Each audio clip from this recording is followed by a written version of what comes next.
Sean. Jamie, can you hear us now?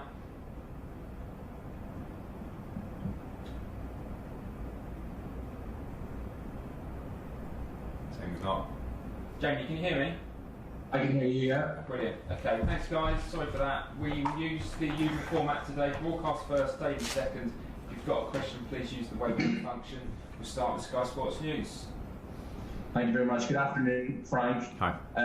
Obviously, we're in the last 4 days of the transfer window now, thank goodness. In your case, it might be more about which players are leaving the club, be it permanently or on loan. How important is it for you to thin out the squad because you can't keep everyone happy, obviously? I wouldn't call it thinning out the squad. I'm not sure that's the right term, but we do have a big squad.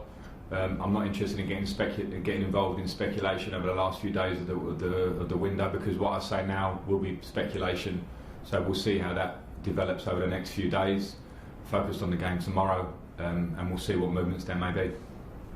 Regarding ones that you may be willing to leave on loan to get some game time, obviously there's young English players who would like to impress Gareth Southgate before the Euros next summer, the likes of Loftus-Cheek, Tomori, Hudson-Odoi.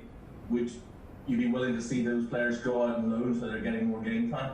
With every player in the squad, I think if it's the situation of a loan, you have to consider what's best for the player, what's best for the club first and foremost, and then see how it stacks up. So with all those three players, I would always take those things into consideration, but I haven't got an answer for you on any of those three. I have a good relationship with them all and speak honestly with them. Again, that's one that we will broach player by player over the next few days. Once the window shuts, every player that will be here will be used and within our squad, because there's a long season and a lot of competition coming up, and we'll know more on Monday. Just one final one on the transfer front, because I know you didn't enjoy talking about it, but Antonio Rudiger, is there any latest developments with him? No more developments. If we can move on to Mason Mount and how he's sort of coped since Tuesday, because okay, it's not Stuart Pearce in the semi-final of the World Cup, but it's still a tough thing for a young lad to go through. How have the rest of the squad rallied around him and you know, kept his chin up? Well, everybody would rally around Mason as they would any individual in the team. I've been the penalty misser, I've been the one in the squad where somebody else has missed. I think that's standard, and that's how it is. With Mason, I think Mason's biggest disappointment is the feeling that he may have let his teammates or myself or staff down. It's absolutely the opposite than what Mason's done since he's got in. The young boy who's been desperate to play for Chelsea in all his young life, and got in and been fantastic for us over the last 18 months, and missing a penalty in a round of the Carabao Cup to get knocked out is par for the course of someone of Mason's young talent that will go on to play in many a game as important, more important, have critical inputs into games, much more important. And I'm not trying to belittle the game, but I'm just talking about how his career is going to go. So he's supported by everybody at the club, and we all move on. One more, please, Jamie. Just one final question from me, if you don't mind. Sorry, just one final one. I'm conscious I've already asked you about the handball situation this week, but I'm going to ask you about it again, because we've now had clarification that the Eric Dyer incident last Sunday would still be considered a handball, because as soon as your arm goes above your shoulder, that's automatically a handball. It's in the laws of the game. Do we need to just strip the laws right back and say, you know, was it deliberate? Did you get an advantage from it? Have they become way too complicated now? I think with handball, unfortunately, you won't be able to distinguish what's deliberate and not. There's a grey area, a natural grey area, and I think that's tough. So I think it's more seeing now how the new, the slight amendment and how the referees put that into practice. We need to give that some time. It felt a healthy change when I read it. And let's see how it works in real time, because it's not also easy for the referees. It's a difficult rule to have a clinical decision on in those sort of in-between moments of natural positions and jumping and all those things. So we'll see. John Southall, Bye. Hi Frank. Hi John. How important is this game at Palace, given obviously what happened at West Brom, Tottenham, just to try and kickstart things for you? It's important, John, but as important as every game is. I know that's slightly a cliched answer, but I think we've started the season here. We've gone and won at Brighton, which was a tough game. I think they've shown that in their form in that game, and since then we lost to the champions with 10 men for 45 minutes when it was 0-0. And then at West Brom, of course, the first 30 minutes, 3 clear mistakes make goals, and normally you lose those games. We managed to get a point, so I think there's certainly some clear perspective needs to go into our first 3 games. But of course we want to win the game against Palace, because we want to win games. We want to find that feeling of win and win and win, which is absolutely capable of this team. But we're absolutely very early on in the season as a group, with players that are now coming fit, of new signings that will be getting more settled every day that we train together and improve together. So I'm not concerned. We will attack the game with confidence and a real desire to win, and that's what we should do with every game.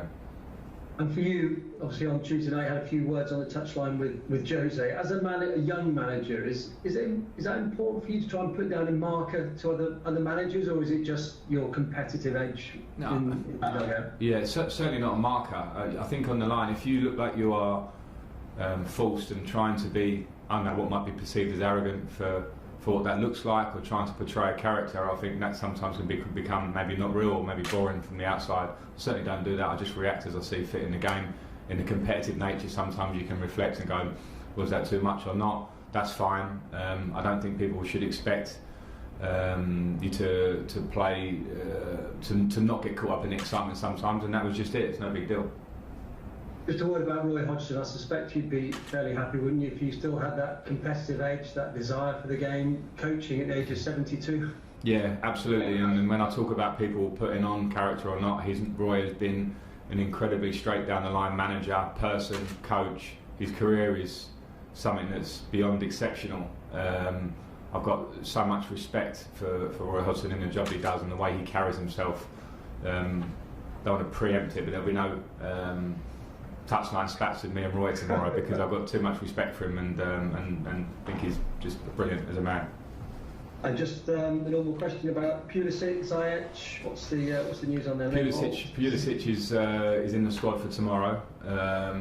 He won't start the match because of the injury he's had, and it's been a difficult injury.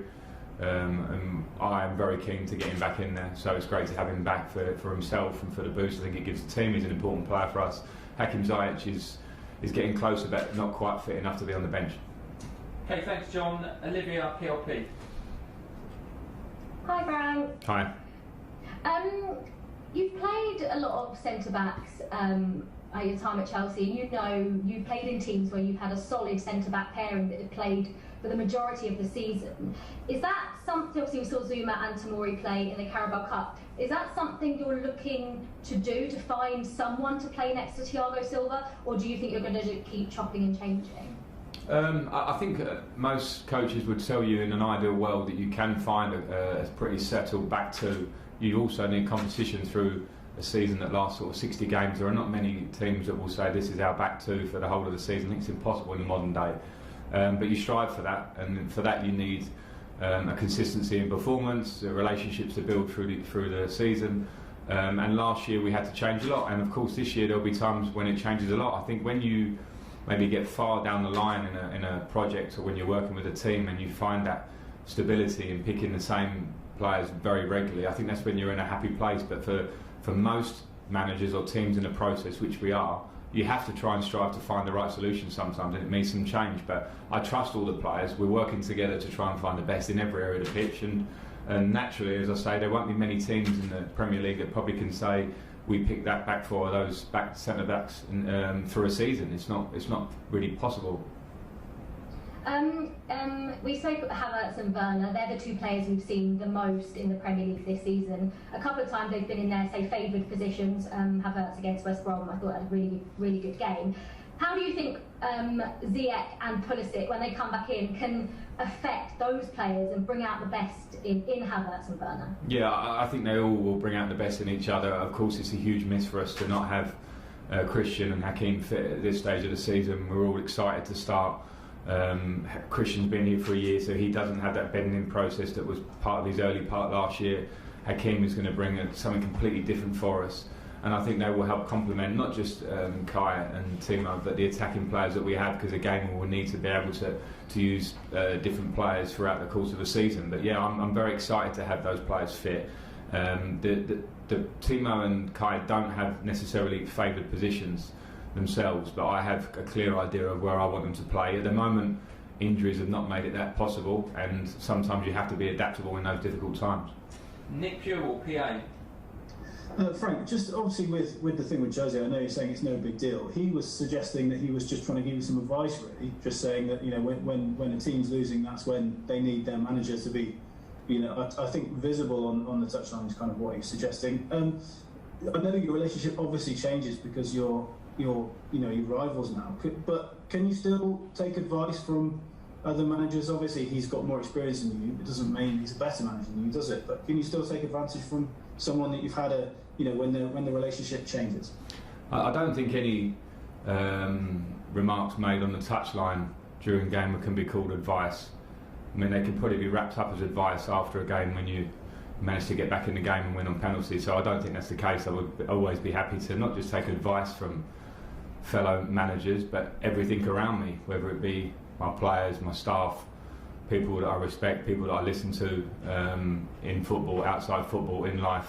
I think that's what moulds you as a manager. So I don't think the Jose incident was ever advice. It wasn't that. Okay, last two, Nizar and then Ollie Harbord. Hi Frank, thanks for your time. I just wanted to ask, there were some reports about Marcos Alonso in a half-time sort of dressing down at West Brom. I wondered what you made of that, and I also wanted to know if his long-term future or Emerson's long-term future is affected by any situation that might or might not have happened there. Yeah, I'm not going to disclose what goes on in the dressing room. I think that would be wrong. So that was it. It was a game, obviously, we were disappointed to be 3-0 down at half-time. I had to make changes. And all I ask from all the players is that whatever, for good or for bad, that the players stick together in every moment, because that's the only thing that brings a successful group. So that's as much as I've got to say on it, and it doesn't affect anything ongoing. I don't have, cannot have grudges or feelings in games that carry on. We work, we're honest with each other, and we carry on working to get better and better. And things happen during the course of the season. They happen a lot. Last question, Ollie Harbord. Hi Frank, I just wanted to ask you about Billy Gilmore. It's been almost sort of 3 months since his surgery. How is he progressing, and do you see him having a key role when he comes back into the side? Yeah, he's progressing well. It was it was forecast as a 4-month injury when he went into surgery. So like you say, it's 3 months. We're looking at about 4 weeks from now that he'll be hopefully fit, barring any hiccups, and it's been a difficult injury. So what I will say is that his attitude and how he approaches everything in his professional life is spot on, so he'll give himself the best chance to be back and as fresh as he can in hopefully 4 weeks. And yeah, he'll be an important member of the squad at that point. We all know his breakthrough last year and what he gave to the group, and we hope to see much more of that.